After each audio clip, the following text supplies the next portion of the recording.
এই যে গাঁদা ফুল গাছের কাটিং করা চারা আমি সারা বছর রাখবো। ওই চারাটা তাজা হয়ে গেছে, এখন আমি এই টবের মধ্যে লাগাই দিব। তার জন্য মাটি প্রস্তুত করব। এটা আমার পুরানো টবের মাটি, বালি আগের থেকেই আছে, অল্প করে একটু সামান্য বালি দিব। আর এটা কম্পোস্ট আর গোবর, টক দই দিয়ে আর ছানার জল দিয়ে মিক্স করে একসাথে আমি 3-4 মাস একটা ড্রামে ভরে রাখছিলাম। এটা হলো তৈরি করা আমার বানানো সার।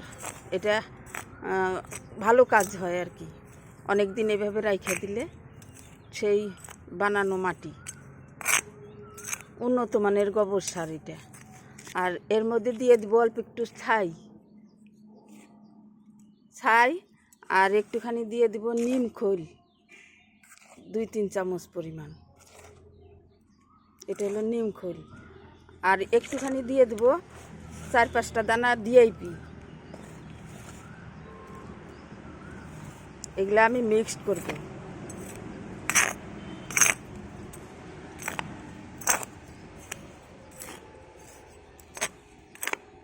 ভালো মতো মিক্স করে এই যে টপ রেডি করে নিছি, নিচে ন্যাকড়া দিয়ে নিছি। আর এই যে কিছু নারকেলের ছোবা দিয়ে দেব, দিয়ে এই যে কিছুটা পরিমাণে মাটি দিয়ে দেব।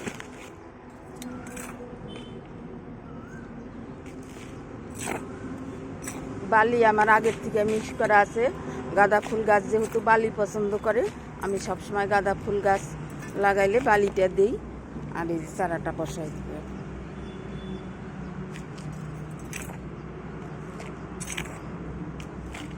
এইভাবে 3-4 মাস অবধি থাকবে এই টবে। পরে আবার বড় টবে আমি লাগাই দিব। জল দিয়ে দিলাম। এই যে কড়িগুলো এখন ছিঁড়ে দিব, কড়ি ফুটলেই গাছ মরে যাবে, আর বাঁচবে না।